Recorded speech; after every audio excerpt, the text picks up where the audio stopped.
चलिए देखिए, इससे पहले तक में हम लोग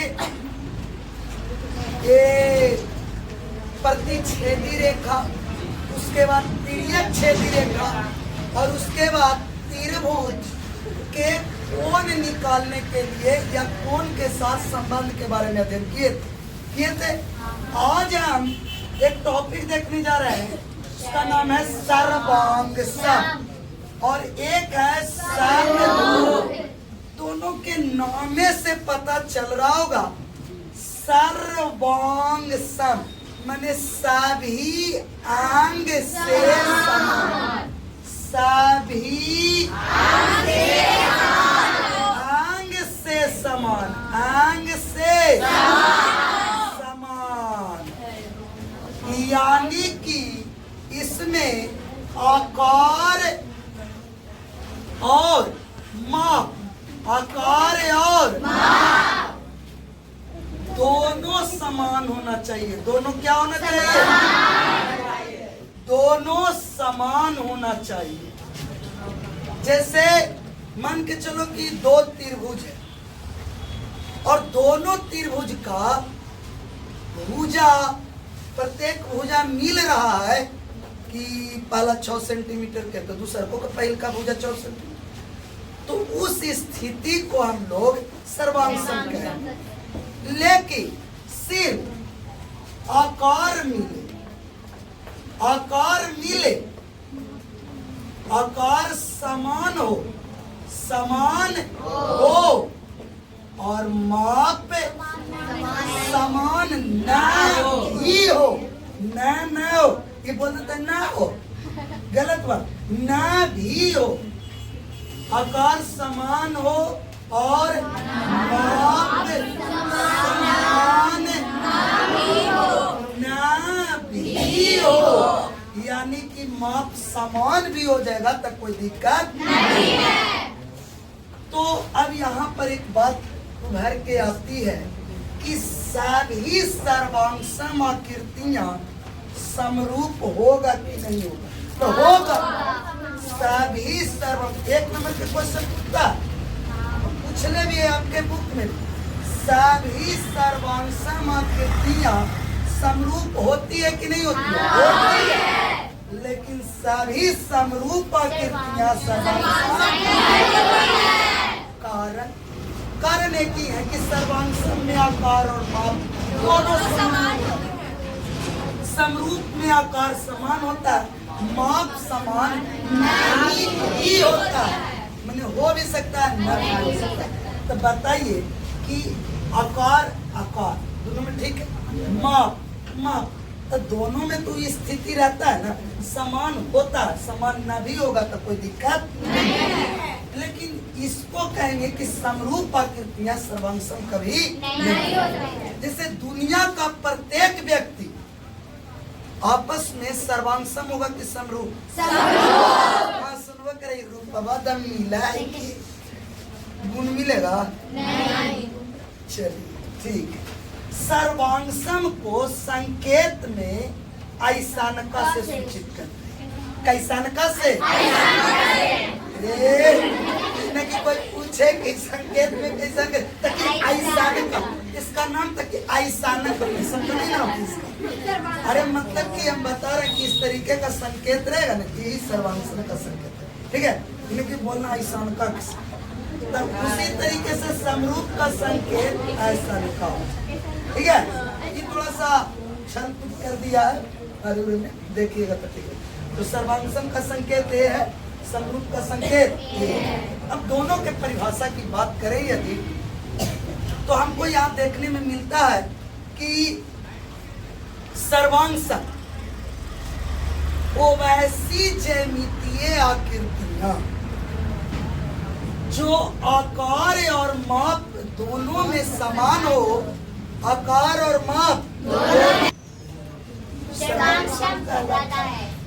और वैसी आकृतियां, ज्यामितीय आकृतियां जो आकार में समान हो और माप में समान। तो देखिए यहाँ पर हम अगर सर्वांग सम के बारे में बताए थे, संकेत जैसे परिभाषा बताए थे कि वैसी ज्यामितीय आकृतियां जो आकार और माप दोनों में समान हो। वैसी ज्यामितीय आकृतियां जो आकार में समान हो, माप में समान नहीं हो। अब देखिए इसका कुछ कंडीशंस होते हैं। किसके लिए? तो इसको सर्वांगसम होने के कंडीशन पहला होता है दो त्रिभुजों के सर्वांगसम होने के त्रिभुज के कंडीशन देखिए।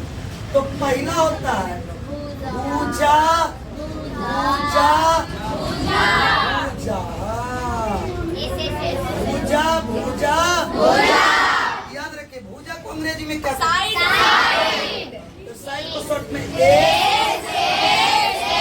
कह सकते हैं साइड।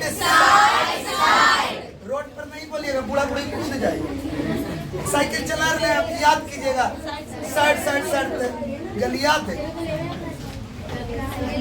तो देखिए काटने का मतलब है किसी त्रिभुज के तीनों भुजा दूसरे त्रिभुज के संगत भुजा के बराबर हो तो त्रिभुज आपस में क्या होंगे?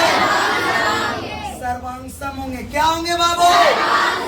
जैसे मान लो कि यह एक त्रिभुज है और यह भी एक त्रिभुज है।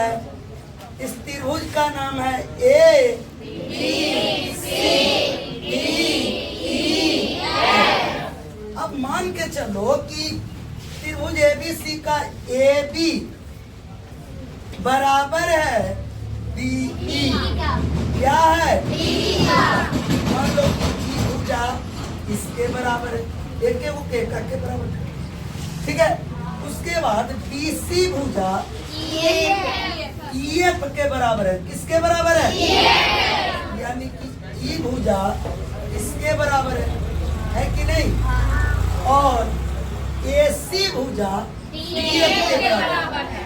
एसी भुजा ईएफ के बराबर है, यानी ई भुजा इसका बराबर। अब बताइए कि आकार तो बराबर है कि दोनों के दोनों त्रिभुज है और इसका माप भी बराबर है कि पहला का माप इसके पहला का माप, दूसरा का माप इसके दूसरा का माप और तीसरा का माप इसके तीसरा का माप।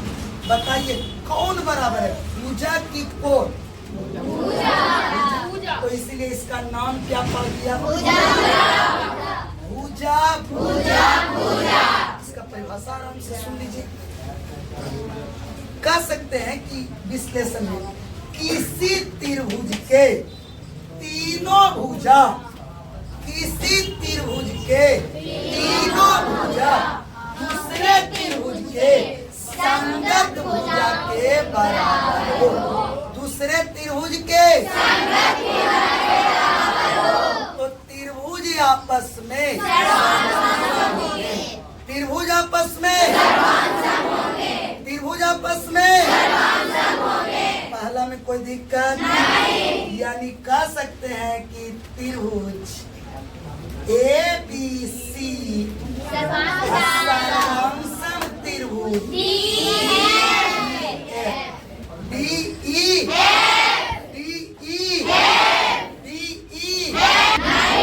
सेकेंड नंबर होता है आपको भुजा कोण। भुजा कोण भुजा अंग्रेजी तो समझ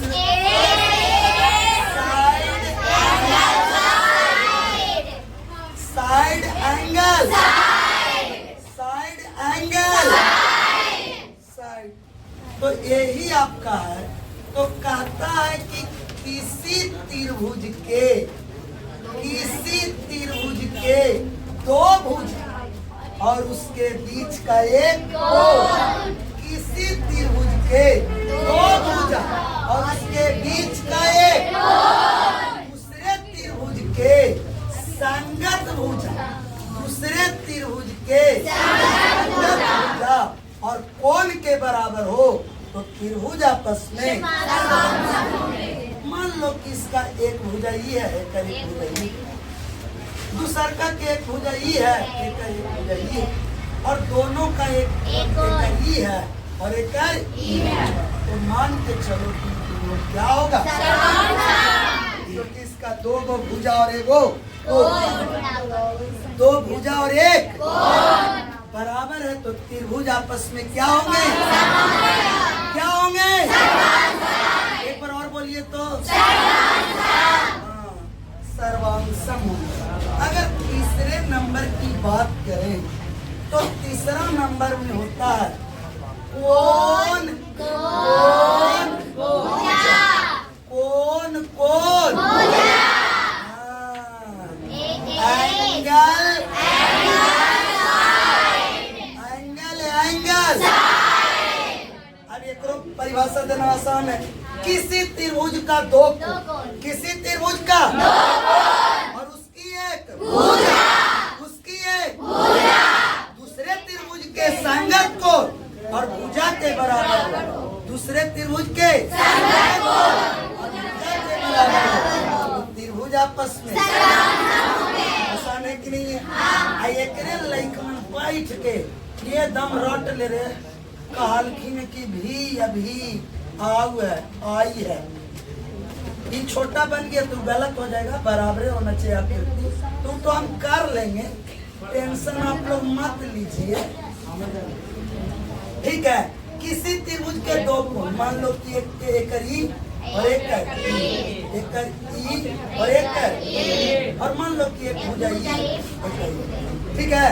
तो किसी त्रिभुज के दो कोण, ठीक है, और उसकी एक भुजा दूसरे त्रिभुज के संगत कोण और भुजा के बराबर हो, तो त्रिभुज आपस में क्या होंगे? इसे बोलिए सर्वांशम होंगे। कितना नियम सीखे? वो एकरे में रहता है कोण भुजा कोण, लगभग इसमें रहता है, ठीक है। ओकरा हम छोड़ के आगे देखते हैं। एक और होता है लास्ट, जिसको लगभग ऐसे ही होता है। हम लिखाने जा रहे हैं, उसका नाम है समकोण कर्ण भुजा। समकोण कर्ण कहा जाता है राइट एंगल, और कर्ण को और एक कभी कभी एकरे पा जाते हैं राइट हैंडेड साइड, दाया पक्ष एकरे बोलते हैं ना, ये दाया पक्ष के ना पूरा नाम है, ठीक है। समकोण कर्ण भुजा, समकोण त्रिभुज पढ़ाए हैं। देखिए दो समकोण त्रिभुजों में, दो समकोण जिसके कर्ण बराबर हो, जिसके दो समकोण त्रिभुजों में जिसके कर्ण बराबर हो और उसकी एक भुजा बराबर हो, उसकी एक भुजा बराबर हो, तो त्रिभुज आपस में देखो कर्ण होता है वो 90 डिग्री के सामने होता है। 90 डिग्री है ना, एक सामने ही है, तो एक का सामने ही है, दोनों का कर्ण बराबर हो गया। इसका कर्ण AC, इसका कर्ण इसका कर्ण बराबर हो गया। अब कोई है वो भुजा बराबर कर, मान लो ई भुजा, ठीक है, ई अपने से बराबर हो जाएगा। अगर लगेगा कि भाई कर्ण बराबर है, हम ई भुजा दोनों ले सकते हैं, तो ले लो। हम क्या बोले? कोई एक भुजा बराबर हो, कोई एक भुजा बराबर हो, तो त्रिभुज आपस में यानी कि ये दोनों आपको सर्वांशम है कि नहीं? कौन नियम से? समकोण कर्ण समकोण कर्ण। इसकी बहुत आवश्यकता पड़ेगी आगे के क्लास में, ठीक है। तो आज का क्लास